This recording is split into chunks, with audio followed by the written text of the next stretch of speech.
आज हम बात करेंगे एक ऐसी किताब के बारे में जो ह्यूमन हिस्ट्री को बिल्कुल नए तरीके से समझाती है।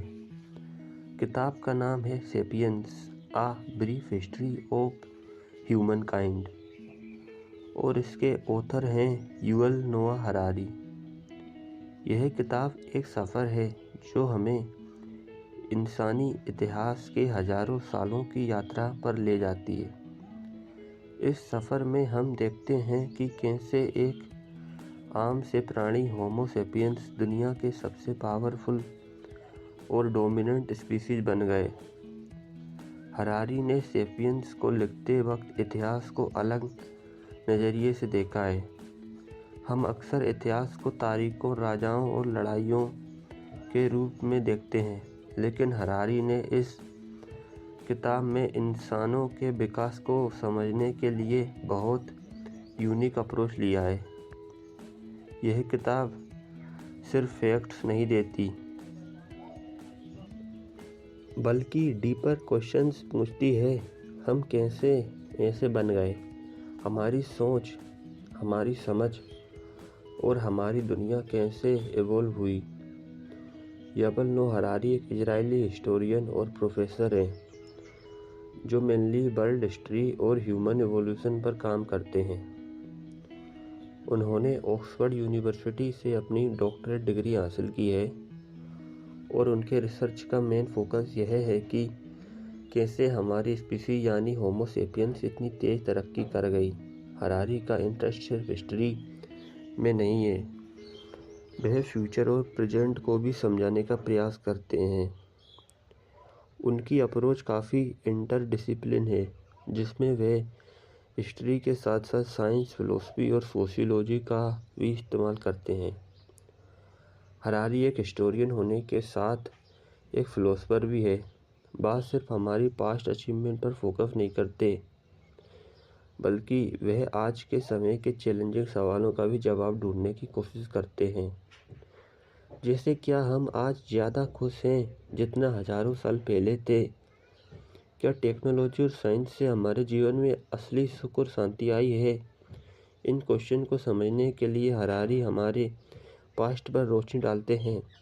सेपियंस खासियत यह है कि हमारे एसिस्टेंसिया साल पुराने पास्ट को लेकर आज तक के प्रेजेंट और पॉसिबल फ्यूचर को कनेक्ट करती है।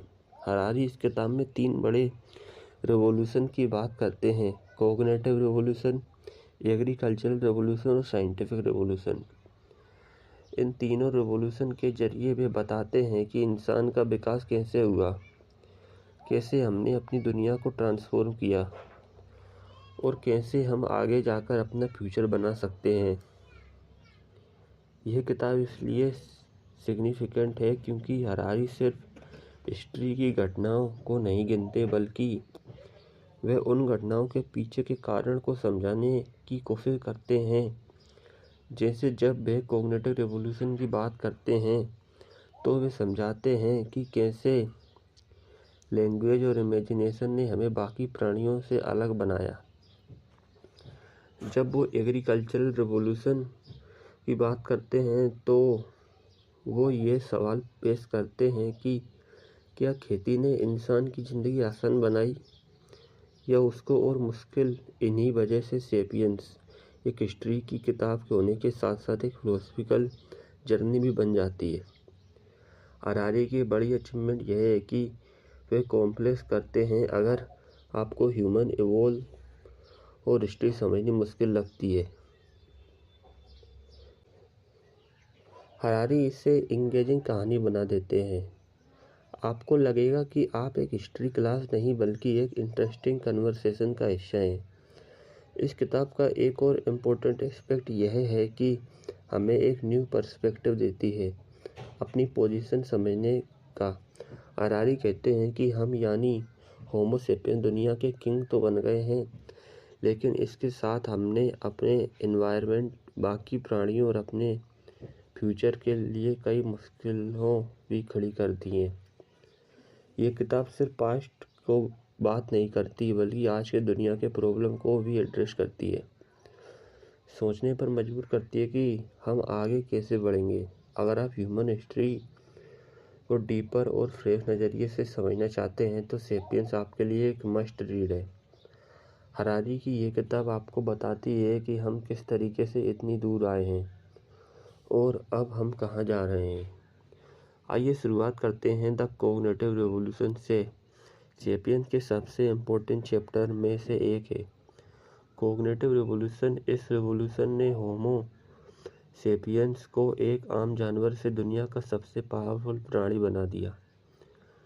यह रिवॉल्यूशन 70,000 से 300 साल पहले के पीरियड में हुआ जब इंसानों के दिमाग में कुछ ऐसे बदलाव आए जो पहले कभी किसी और प्राणी में नहीं देखे गए थे। इस बदलाव को ही हरारी कॉग्निटिव रिवॉल्यूशन कहते हैं। इसका मतलब यह है कि हमारी सोच, इमेजिनेशन और समझने की शक्ति में एक ऐसा एवोल्यूशनरी जंप आया जो हमें बाकी प्राणियों से अलग बनाता है। कॉग्निटिव रिवॉल्यूशन का मतलब है सोचने, समझने की, बात करने की ताकत में एक अचानक बदलाव। ये समय था जब ह्यूमंस ने पहली बार लैंग्वेज को इस्तेमाल करके कॉम्प्लेक्टेड सिर्फ एक कम्युनिकेशन का टूल नहीं था, बल्कि इसने इंसानों को एक नई शक्ति दी। इमेजिनेशन के जरिए इंसान सिर्फ यह नहीं सोच सकता था कि उसके आसपास क्या हो रहा है, बल्कि वह फ्यूचर की कल्पना भी कर सकता था, कहानियाँ सोच सकता था और नए नए कंसेप्ट बनाने लगा। ये सब शुरुआत थी कॉग्निटिव रिवॉल्यूशन की। जब तक ये कॉग्निटिव रिवॉल्यूशन नहीं हुआ था, इंसान एक आम जानवर था जो बाकी प्राणियों की तरह ही जीता था। हमारा शिकार करने का तरीका भी बाकी जानवरों से ज़्यादा डिफरेंट नहीं था। लेकिन जैसे ही कॉग्निटिव रिवॉल्यूशन ने हमारे दिमाग की शक्ति को बढ़ावा दिया, हमने नए नए आइडियाज़, टूल्स और स्ट्रेटजी डेवलप करने शुरू कर दिए। इसने हमें एक एवोल्यूशनरी एज दिया जो बाकी प्राणियों के पास नहीं थी। हरारी बताते हैं कि कॉग्निटिव रिवॉल्यूशन का सबसे बड़ा उपहार था लैंग्वेज। हर जानवर किसी न किसी तरीके से कम्युनिकेट करता है, लेकिन होमो सेपियंस की लैंग्वेज अलग थी। हम सिर्फ बेसिक ज़रूरतें नहीं बताते थे, हम कहानियाँ सुना सकते थे। ये कहानियाँ फैक्चुअल भी हो सकती थी और इमेजिनेटिव भी। ह्यूमंस ने एक एब्स्ट्रैक्ट चीज़ों जैसे भगवान, देश और कानून को क्रिएट किया।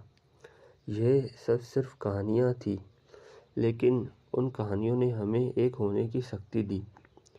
इमेजिनेशन के बिना सिविलाइजेशन नहीं बना पाते। हरारी कहते हैं कि इंसानों की खासियत यह थी कि हम अपने